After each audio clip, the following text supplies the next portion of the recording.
Domingo de Resurrección. Conociendo a Jesucristo por el Evangelio. Lectura del Santo Evangelio según San Juan. El primer día de la semana, María Magdalena fue al sepulcro al amanecer, cuando aún estaba oscuro, y vio la losa quitada del sepulcro. Echó a correr y fue donde estaba Simón Pedro y el otro discípulo, a quien tanto quería Jesús, y les dijo: «Se han llevado del sepulcro al Señor, y no sabemos dónde lo han puesto». Salieron Pedro y el otro discípulo camino del sepulcro. Los dos corrían juntos, pero el otro discípulo corría más que Pedro. Se adelantó y llegó primero al sepulcro, y asomándose, vio las vendas en el suelo, pero no entró. Llegó también Simón Pedro detrás de él y entró en el sepulcro. Vio las vendas en el suelo y el sudario con que le habían cubierto la cabeza, no por el suelo con las vendas, sino enrollado en un sitio aparte. Entonces entró también el otro discípulo, el que había llegado primero al sepulcro. Vio y creyó, pues hasta entonces no habían entendido la Escritura, que él había de resucitar de entre los muertos. Palabra del Señor. Gloria a ti, Señor Jesús. Hoy, Domingo de Resurrección, el mundo entero y especialmente el mundo cristiano celebra jubiloso y con profunda alegría la resurrección de Jesucristo.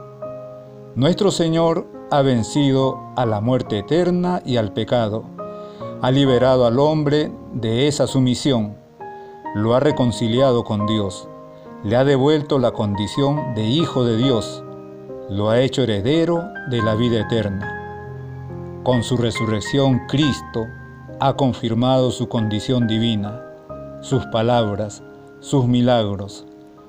Con su resurrección ha hecho posible la resurrección de todos los hombres al final de los tiempos. La resurrección de Jesús es la verdad culminante de nuestra fe en Cristo, creída y vivida por la primera comunidad cristiana como verdad central, transmitida como fundamental por la tradición apostólica, establecida en los documentos del Nuevo Testamento, predicada como parte esencial del misterio pascual al mismo tiempo que la cruz. El misterio de la resurrección de Cristo es un acontecimiento real que tuvo manifestaciones históricamente comprobadas, como lo atestigua el Nuevo Testamento. Ya San Pablo, hacia el año 56, puede escribir a los Corintios: «Porque os transmití, en primer lugar, lo que a mi vez recibí, que Cristo murió por nuestros pecados, según las Escrituras, que fue sepultado, y que resucitó al tercer día según las Escrituras, que se apareció a Cefas y luego a los 12. El apóstol habla aquí de la tradición viva de la resurrección que recibió después de su conversión a las puertas de Damasco. En el marco de los acontecimientos de Pascua, el primer elemento que se encuentra es el sepulcro vacío. Su descubrimiento por los discípulos fue el primer paso para el reconocimiento del hecho de la resurrección. Es el caso, en primer lugar, de las santas mujeres, después de Pedro y del discípulo que Jesús amaba, que al entrar en el sepulcro vacío y al descubrir las vendas en el suelo, vio y creyó.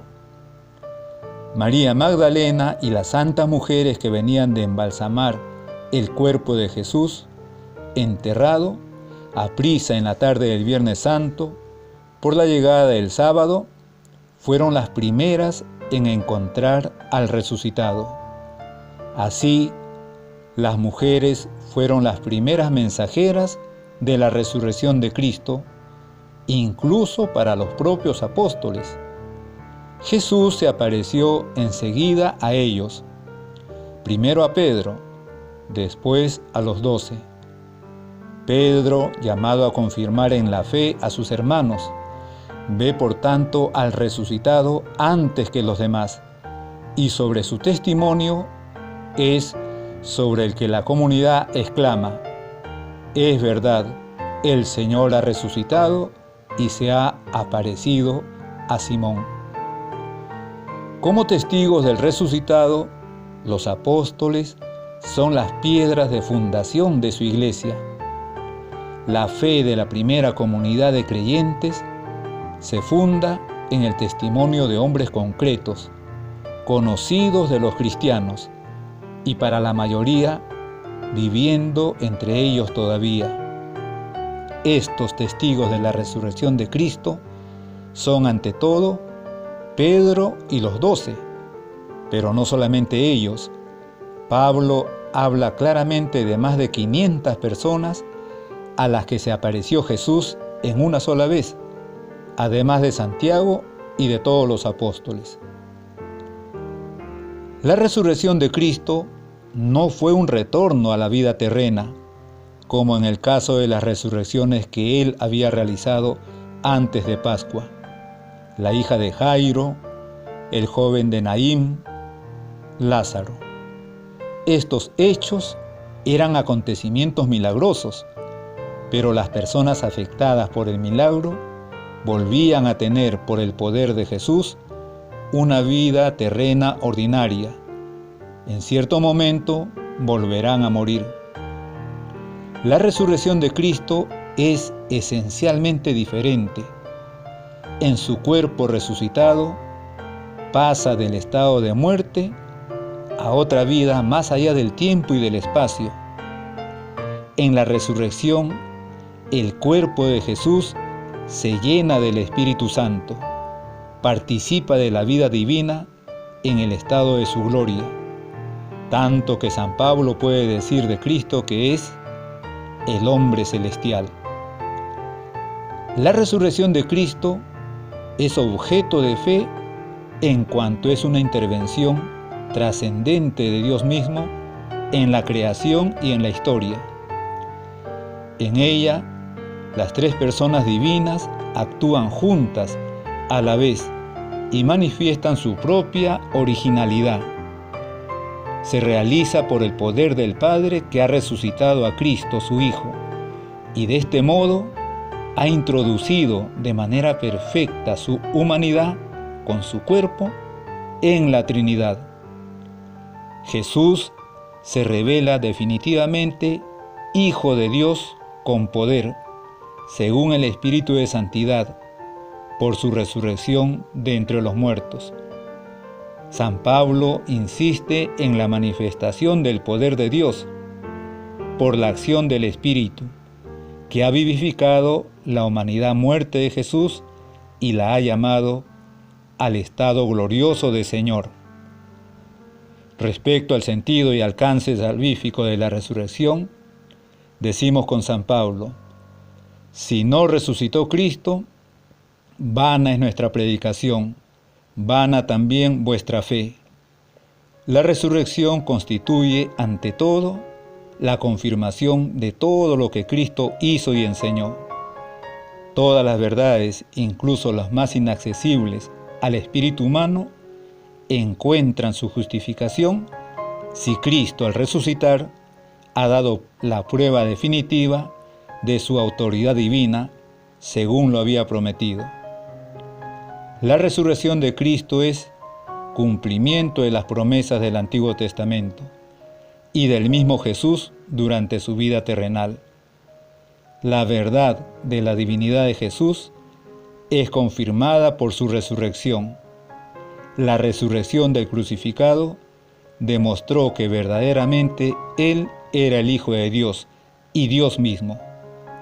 La resurrección de Cristo está estrechamente unida al misterio de la encarnación del Hijo de Dios. Es su plenitud según el designio eterno de Dios. Además, hay un doble aspecto en el misterio pascual. Por su muerte nos libera del pecado. Por su resurrección nos abre el acceso a una vida nueva. Esta es, en primer lugar, la justificación que nos devuelve a la gracia de Dios. Consiste en la victoria sobre la muerte y el pecado y en la nueva participación en la gracia. Realiza la adopción filial, porque los hombres se convierten en hermanos de Cristo. Hermanos no por naturaleza, sino por don de la gracia, porque esta filiación adoptiva confiere una participación real en la vida del Hijo único, la que ha revelado plenamente en su resurrección. Por último, la resurrección de Cristo y el propio Cristo resucitado es principio y fuente de nuestra resurrección futura. En la espera de que esto se realice, Cristo resucitado vive en el corazón de sus fieles. En Él, los cristianos saborean los prodigios del mundo futuro y su vida es arrastrada por Cristo al seno de la vida divina, para que ya no vivan para sí los que viven, sino para aquel que murió y resucitó por ellos. Cristo ha resucitado. Que lo dejemos vivir en nuestros corazones y en nuestras vidas. Que lo dejemos vivir en nuestros hogares y familias. Que lo tengamos presente por la gracia santificante en nuestras almas. Que lo tengamos presente en nuestras alegrías y en nuestras penas, en nuestros proyectos e ideales, en la salud y en la enfermedad, y siempre. En el nombre del Padre, y del Hijo, y del Espíritu Santo. Amén.